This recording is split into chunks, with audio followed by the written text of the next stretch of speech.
সুজি দিয়ে বন্ধুরা এমন একটা রেসিপি বানালাম যেটা তোমরা হয়তো অন্য কোথাও দেখোনি। একদম নতুন রেসিপি। আর রেসিপিটা একবার বানিয়ে খেলে দেখবে চপ সিঙ্গারা খাওয়া তোমরা ভুলেই যাবে। একদম নিরামিষ রেসিপি, যে কোনো উপোসের দিনেও তোমরা রেসিপিটা বানাতে পারো। রেসিপিটা পারফেক্ট করার জন্য থাকছে অনেক টিপস অ্যান্ড ট্রিক। আচ্ছা, ড্রিম কিচেন উইথ ভিলেজ ফুডের নতুন একটা রেসিপিতে তোমাদের সবাইকে জানাই অনেক অনেক স্বাগত। আমার আজকের রেসিপি সুজির ইউনিক টিফিন। তো চলো বন্ধুরা, রেসিপিটা শুরু করছি। প্রথমেই দেখতে পাচ্ছ রেসিপিটা বানানোর জন্য আমি নিয়েছি ছোট একটা গাজর আর একটা আলু। এই দুটো আমি গ্রেটার দিয়ে গ্রেট করে নেব। আর নিয়েছিলাম কয়েকটা মটরশুঁটি। তো মটরশুঁটিগুলো আমি আগে থেকেই খুব ভালো করে সেদ্ধ করে নিয়েছি, আর তার জন্য আমি সাইডে সরিয়ে রাখলাম। আর এদিকে গাজরটা আর আলুটা খুব ভালোভাবে দেখো গ্রেট করে নিয়েছি। আচ্ছা, এবার দিয়ে দিচ্ছি দেখো জল দিয়ে গাজর আর আলুটা খুব ভালো করে একটু ধুয়ে নেব। আলু আর গাজরের মধ্যে যে এক্সট্রা কষটা থাকে তার জন্য আমি খুব ভালোভাবে ধুয়ে নিচ্ছি। এরই মধ্যে বন্ধুরা গাজর আলুটা আমার ধোয়া হয়ে গেছে, জল চিপে চিপে আমি তুলে নিচ্ছি। মটরশুঁটিটাও একটা সাইডে রেখে দিলাম। এবার বন্ধুরা একটা বাটির মধ্যে আমি কিছুটা জল নিয়ে নিয়েছি, আর এর মধ্যে দেখো দিয়ে দিলাম ছোট এক বাটি চিড়েটাকেও জল পাল্টে পাল্টে খুব ভালো করে ধুয়ে নিয়েছি, কারণ চিড়ের মধ্যে প্রচুর পরিমাণে নোংরা থাকে। এবার সমস্ত উপকরণ রেডি হয়ে গেছে। এবার আমি যে সুজির ইউনিক টিফিনটা বানাবো তার পুরটা বানিয়ে নেব। প্রথমে দেখো কড়াইতে সর্ষের তেল দিয়ে দিয়েছি কয়েকটা জিরেটা একটু ভাজা ভাজা হয়েছে, তখন আমি গাজর আর আলুর কুচানোটা দিয়ে দিলাম। এবার বন্ধুরা দিয়ে দেবো স্বাদ মতো লবণ। তো লবণ দিলেই সবজিটা কিন্তু খুব তাড়াতাড়ি নরম হয়ে যাবে। লবণটা দিয়েও খুব ভালোভাবে মিশিয়ে নিলাম। এখন দিয়ে দিলাম 1 চামচ শুকনো লঙ্কার গুঁড়ো। এবারও সব কিছু খুব ভালোভাবে মিশিয়ে নেব। এখন দিয়ে দিলাম 1 চামচ জিরে গুঁড়ো। আর যে মটরশুঁটিগুলো আমি আলাদাভাবে সেদ্ধ করে নিয়েছিলাম, এটা আমি পুরোটা দিয়ে দিলাম। মটরশুঁটিগুলো আমি হাতা দিয়ে একটু ভেঙে ভেঙে দিচ্ছি, এতে কি হবে, টেস্টটা আরও ভালো হবে। তোমরা যদি চাও যে মটরশুঁটিগুলো গোটাই রাখবে তো রাখতে পারো। আর বন্ধুরা সবশেষে দিয়ে দিলাম যে চিড়েটা আমি ধুয়ে রেখেছিলাম, সে চিড়েটা দিয়ে দিলাম। সমস্ত উপকরণ একসঙ্গে খুব ভালো করে মিশিয়ে নেব। দিলাম সামান্য একটু হলুদের গুঁড়ো, এটা তোমরা নাও দিতে পারো। হলুদের গুঁড়োটা দিলে একটু হালকা কালার হবে। আর এরপরে দিয়ে দিলাম ধনেপাতা কুচিটা দেওয়ার পরেও সমস্ত উপকরণ আরেকবার খুব ভালোভাবে মিশিয়ে নিলাম।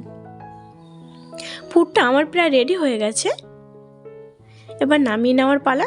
তবে আমি আরেকটা জিনিস দিচ্ছি, দেখো দিয়ে দিলাম সামান্য একটু চিনি। এতে কি হবে, টেস্টটা ব্যালেন্স হবে পুরটার। আর দিয়ে দিলাম সামান্য একটু গরম মশলার গুঁড়ো। নেড়ে চেড়ে পুরটা এখন নামিয়ে নেব। একটা পাত্রের মধ্যে পুরটাকে আমি নামিয়ে নিচ্ছি।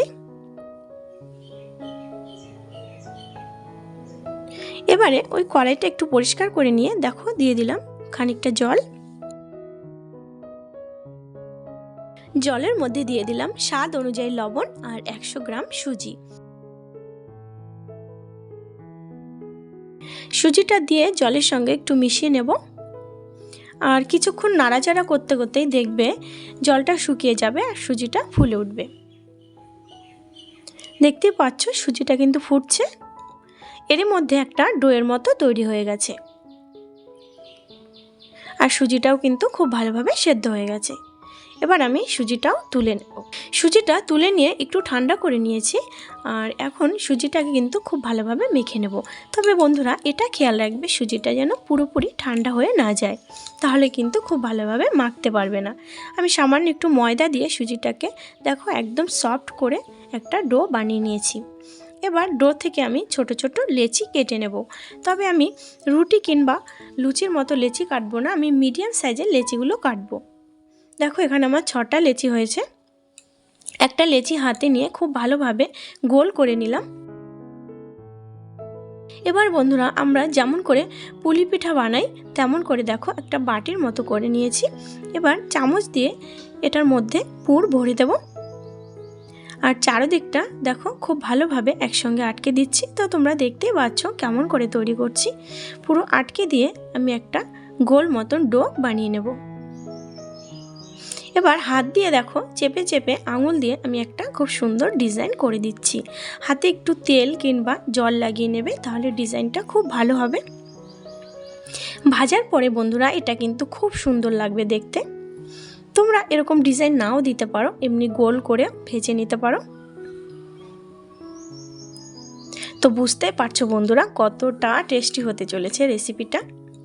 তোমরা যে কোনো উপোসের দিনে রেসিপিটা বাড়িতে বানাতে পারো, কিংবা তোমরা এমনিও বানিয়ে খেতে পারো। আর যদি মনে করো তোমরা পেঁয়াজ দিয়ে বানাবে, তো পুরটার ভিতরে তোমরা পেঁয়াজ দিয়ে রেসিপিটা বানাতে পারো। দারুণ হয় বন্ধুরা খেতে। যাকে রেসিপিটা খাওয়াবে সে দেখবে আর একবার তোমার কাছে খেতে চাইবে, এতটাই সুস্বাদু খেতে। তো একটা আমি বানিয়ে নিয়েছি, আর দেখতেই পাচ্ছ একটা আলাদা রকমের ডিজাইন হয়েছে, খুব সুন্দর লাগছে দেখতে। তো একইভাবে আমি তোমাদের আরেকটা বানিয়ে দেখাচ্ছি। আর রেসিপিটা ভালো লাগলে বন্ধুরা লাইক করবে, অবশ্যই লাইক করবে। তোমরা লাইক করলে নতুন নতুন ভিডিও করার কিন্তু ভীষণ উৎসাহ বাড়ে। আর আমার ছোট্ট পরিবারে যদি নতুন বন্ধু হয়ে থাকো, আমার চ্যানেলটি সাবস্ক্রাইব করে নিয়ে পাশে থাকা বেল আইকন অন করে আমার ছোট্ট পরিবারের পাশে থেকো, তাহলে নতুন নতুন রান্নার ভিডিও সবার আগে তোমার কাছে পৌঁছে যাবে। একইভাবে দেখো আমার এই টিফিনটাও রেডি হয়ে গেছে। আর বন্ধুরা কমেন্ট করতে ভুলবে না কিন্তু রেসিপিটা কেমন হয়েছে। দেখতেই পাচ্ছ এটাও কিন্তু আমার তৈরি হয়ে গেছে।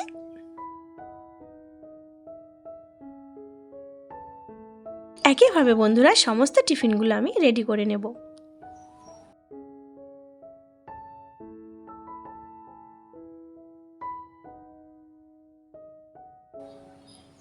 টিফিনগুলো আমার রেডি হয়ে গেছে। ভাজার জন্য কড়াইতে দিয়ে দিলাম সাদা তেল, তবে আমি ডিপ ফ্রাই করব। তোমরা যদি চাও যে এমনি কড়াইয়ের মধ্যে অল্প তেল দিয়ে ভেজে নেবে, সেঁকে নেবে, সেটাও নিতে পারো। যেগুলো আমাদের মুখরোচক খাবার সেগুলো কিন্তু খাওয়া স্বাস্থ্যের পক্ষে খুব একটা ভালো নয়, তবে আমি আজকে তোমাদের ডিপ ফ্রাই করেই দেখাচ্ছি। তোমরা যদি চাও যে সেঁকে খাবে এগুলো, সেগুলোও করতে পারো, সেটাও কিন্তু খুব ভালো হয়। তো তেলটা যখন একটু মিডিয়াম গরম হবে তখন কিন্তু তেলের মধ্যে আমি সমস্ত টিফিনগুলো দিয়ে দিয়েছি।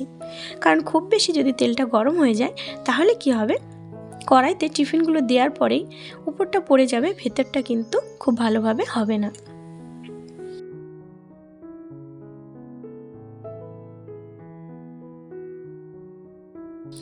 তো একটা সাইড আমার ভাজা হয়ে গেছে, এবার আস্তে করে আমি উল্টে দিচ্ছি। খুব আস্তে করে একটু নাড়াচাড়া করবে, যেহেতু এটা সুজি দিয়ে তৈরি, ভাজা হতে কিন্তু একটু টাইম লাগবে। মিডিয়াম আঁচে তোমরা টিফিনটাকে একটু সময় নিয়ে ভেজে নেবে। এরই মধ্যে বন্ধুরা আমার সমস্ত টিফিনগুলো গোল্ডেন ব্রাউন করে ভাজা হয়ে গেছে।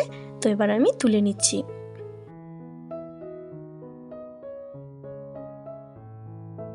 এগুলো বন্ধুরা একবার খেলে দেখবে চপ সিঙ্গারা খাওয়া সত্যি তোমরা ভুলে যাবে। আর নামিয়ে নিলাম আমি। দেখতেই পাচ্ছ কতটা সুন্দর লাগছে দেখতে। চলো এবার আমি তোমাদের একটা ভেঙে দেখাই ভেতরটা কেমন হয়েছে।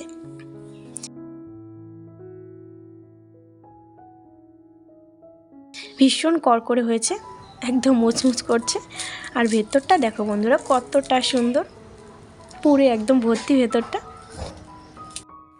বন্ধুরা নতুন একটা রেসিপিতে নতুন একটা দিনে তোমাদের সাথে দেখা হবে। ততক্ষণে ভালো থেকো, সুস্থ থেকো। বাই।